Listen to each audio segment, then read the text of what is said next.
নমস্কার বন্ধুরা, আমি হলাম সুরজিৎ আর আপনারা দেখছেন এসএ মোবাইল। আজ আপনাদের সামনে এক নতুন ভিডিও নিয়ে আমি এসেছি। দেখুন,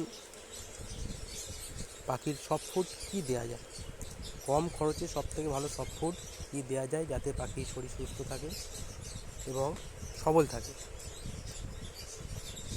প্রথমত আমি চিঁড়ে নিয়ে নিয়েছি এবং সেটাকে জলে ভিজিয়ে রেখেছিলাম যাতে জল টানে। যেহেতু গরম পড়ে গেছে তাই চিঁড়ে ভেজানোটা পাখির পক্ষে খুবই উপকার। রেখে কিছুক্ষণ ভিজিয়ে রেখেছিলাম, রেখে একটু শুকনো মতো হয়ে যাওয়ার পর, যেহেতু গরম পড়েছে সেহেতু ছাতু খুব একটা বেশি দিলে চলবে না, তাহলে পরে পাখির হজমের প্রবলেম হতে পারে। তাই পরিমাণের থেকে একটু অনেকটাই কম ছাতু এই চিঁড়ে ভেজানোর সাথে মেশানো হবে, মিশিয়ে এটাকে মিক্স করানো হবে। যেটা লাভবার্ড বলুন, ফিঞ্চ বলুন এবং ককটেল খুবই পছন্দ করে। ভালোভাবে ছাতুর সাথে চিঁড়েটাকে মিশিয়ে নেওয়া হবে। মিশিয়ে নিয়ে তারপর পাখিদের আরও অনেক কিছু একটু মেশাতে হবে, কারণ যেহেতু গরম পড়েছে, পাখি এখন রেস্টে দেওয়ার সময় হয়ে এসেছে।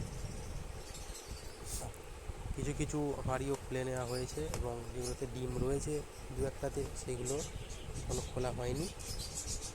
তা বাদবাকি মোটামুটি সবই পাখি হাঁড়ি খুলে নেওয়া হয়েছে।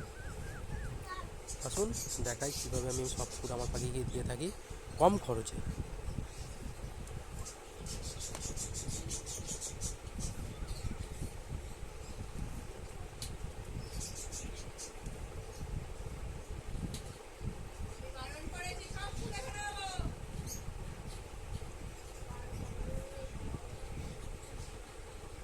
দেখুন, চিঁড়েগুলো পুরো শুকনো শুকনো হয়ে গেছে, মিক্সটাও খুব সুন্দর হয়েছে।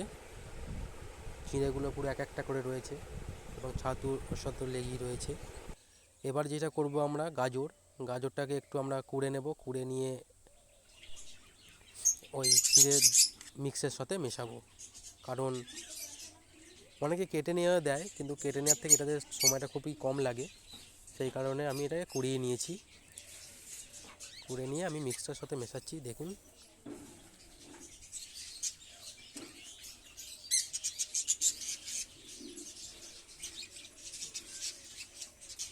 কারণ আমাদের প্রিপারেশনের সময় এই রেস্ট থেকে 3 মাস রেস্টের পর আমাদের পাখি ফের নতুন করে ব্রিডিংয়ে বসবে।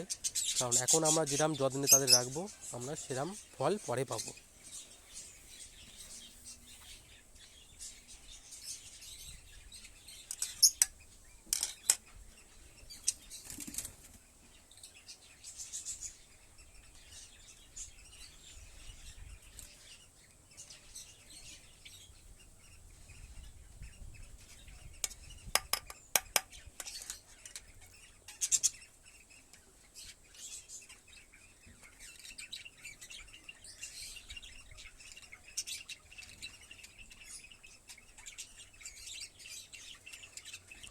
এবার আমি এই মিক্সের সাথে যেটি মেশাবো সেটি হলো ডিম।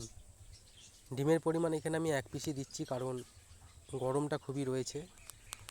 কারণ এই সময় যদি আমি বেশি করে ডিম একটার জায়গায় 2টো কিংবা পরিমাণে বেশি 3টে দিতাম, তাহলে পরে কী হতো, পাখির শরীরে হিট হতো। আর যেহেতু এখন গরম, তাহলে পরে পাখি মরে যাওয়ার চান্সটা বেশি থাকতো। সেই কারণে একটা ডিম আমি কুড়ে নিয়েছি, কুড়ে নিয়ে এসিড মিক্সের সাথে মিক্সটার সাথে সব ফুডটার সাথে আমি মিশিয়ে নিচ্ছি। এই মেশানো হয়ে যাওয়ার পর আমি পাখিদের প্রোভাইড করার কিছুক্ষণের মধ্যেই ওরা খুব আনন্দের সহকারে খায় এবং খুবই কম খরচে সব ফুড এটি, এবং পাখির গ্রোথের ক্ষেত্রে খুব ভালোই কাজে লাগে। কারণ আমি ফল পাই, আপনারাও ব্যবহার করে দেখতে পারেন।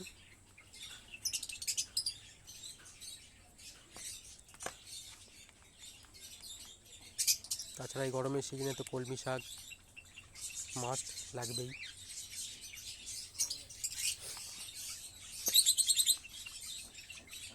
দেখুন, আমি এবার খাঁচার সামনে নিয়ে এসেছি। এবার দেখুন ককটেলগুলো খাওয়ার জন্য কী করছে। ওরা ব্যস্ত হয়ে যাচ্ছে যে কখন আমি খাবারটা পাবো, সব ফুড খাওয়ার জন্য ওরা ব্যস্ত হয়ে যাচ্ছে। এই ছিল আমার সব ফুডের ছোট্ট একটি ভিডিও। যদি ভালো লাগে তো অবশ্যই লাইক শেয়ার সাবস্ক্রাইব করবেন। ভালো থাকবেন, সুস্থ থাকবেন, আর দেখতে থাকবেন SM ওয়ার্ল্ড। ওকে, ধন্যবাদ।